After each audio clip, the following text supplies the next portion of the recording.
Помешать вообще.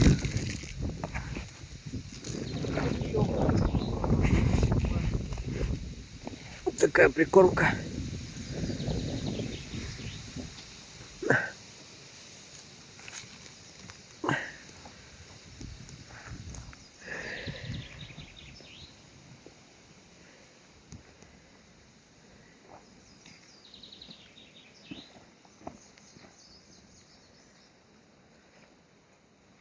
Сейчас замешаем, будем закармливаться.